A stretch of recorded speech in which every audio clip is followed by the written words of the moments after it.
that needs to be there in order to properly develop samadhi and panya.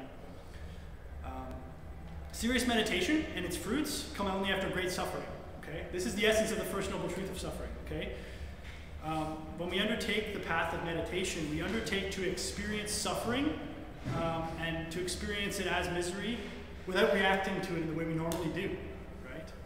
So, in this sense, we sort of undertake to experience misery in a systematic way through the lenses of our paramis, the virtues that we talked about, and the bojjhangas, the enlightenment factors. We sort of adopt this positive psychological framework, and then we absorb ourselves in deep meditation, which brings up all of the deep-rooted, really scary things that we keep repressed. And by applying those bojjhangas and those paramis to our experience of all that junk inside, we come out of it. Okay? So, in terms of sila, if one is able to maintain it, but only with the help of therapy, then it is unlikely that such a person is ready to make right effort, right? The first of the samadhi path factors, and from there, right awareness, right concentration, and then on to the wisdom factors. Okay. So, a note on these two ideas of right effort and mindfulness. Mindfulness, that's definitely the sort of term of art that we hear nowadays, right? And we need right effort to have right mindfulness. Okay, now this is sort of the practical linear emphasis in conjunction with the sort of cyclical dynamic understanding that I was talking about earlier. Okay, so I'm sort of leaning on the linear side here to substantiate this point. By exploring the basic structure of right effort, I think it'll make it clear why mindfulness meditation is not properly developed with regards to sila if we're using it the way we're talking about here. Okay, so the four efforts of right effort are four. The effort to prevent unwholesome thoughts by abandoning sense pleasure, to abandon unwholesome thoughts by controlling the mind, to develop the enlightenment factors, and to maintain absorption on the object of meditation with yonic one-pointedness. Okay? So only with those tools can we develop the mental wherewithal to observe the re-manifestation of the deeply ingrained complexes of meditation without generating further misery, without reacting to them. Okay? To teach a person who's in need of therapeutic process to stay stable about samasati, we run a serious risk of bringing up deep-rooted complexes which exist below the threshold of the pathological problem, and which may in fact be the subject of therapy. Okay, that's my sort of view, as it were. That's where I put my foot down, and I think that that's important to think about, because really, when you go really deep in meditation, all kinds of crazy stuff comes up, and it's not fun. It's extremely difficult to get through. And as I already explained, those four efforts, those are pretty serious efforts, right? Like the effort to abandon all sense pleasure. Just what? Like that in itself is just kind of like, okay, let me just take a step back here, right? So that's not the kind of effort I think that we're making in a therapeutic context.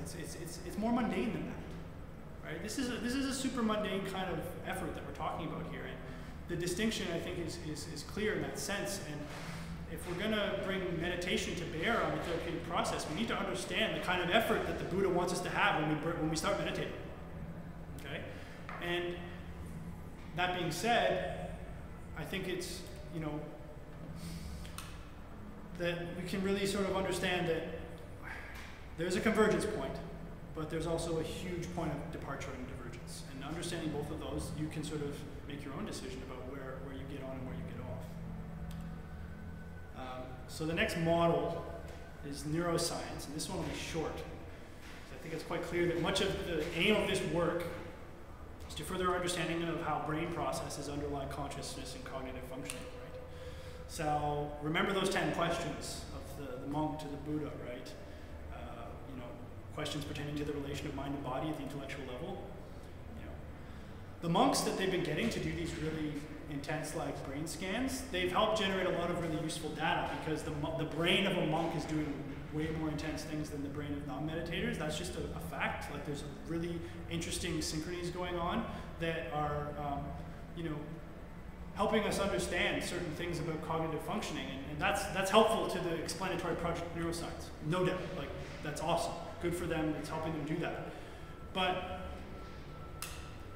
the Buddha doesn't care about that. Right? He's just like, don't worry about that. That's the point, right? The Buddha, he saw a theoretical explanation of the relationship between mind and matter as, at best, irrelevant. Okay? and at worst, unexplainable in principle, and even harmful to people who spend too much time thinking about it, because you develop subtle attachments to these views that keep you trapped on the intellectual level and won't let you experience the contact of mind and matter.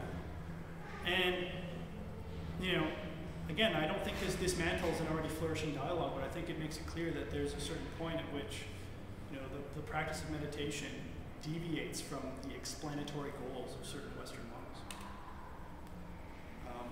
So the last one, philosophy of mind.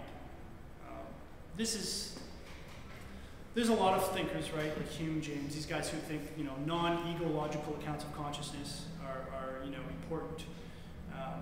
They're similar to the Buddha, and they deny substantial reality to itself, right?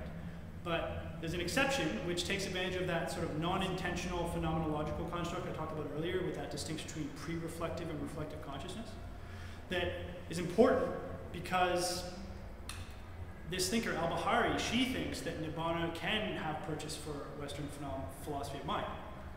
But I think the reason she thinks this is because she has a radically warped view of what Nibbana is.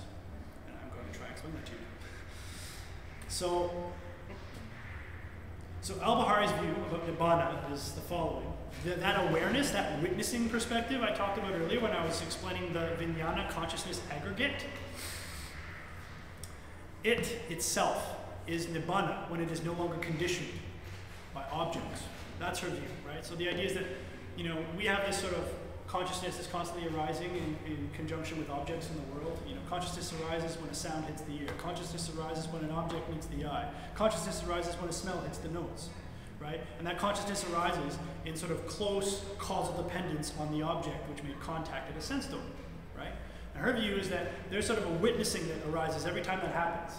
And that witnessing, when it is no longer conditioned by the object sort of interaction, that's Nibbana. That's what it is. It's just that, right? The what it's likeness of witnessing without objects, that's Nibbana. I think that's ridiculous. Yes? To experience witnessing this? Yeah. Okay. Precisely. Precisely. So, there are problems. The first problem is that she qualifies this awareness as being this sort of invariant, unchanging beholding that's sort of always behind. And she says, look, this is always happening when objects arise. And this is Nibbana when objects don't arise. But she doesn't give any argument as to why that invariant, unchanging awareness is not a self. And if you look at a lot of the, especially in some of the ancient Indian texts, that's sort of the quintessential philosophical self, right? The witness, that's the self. So to not give an argument as to why that isn't a self is just irresponsible, as far as I'm concerned.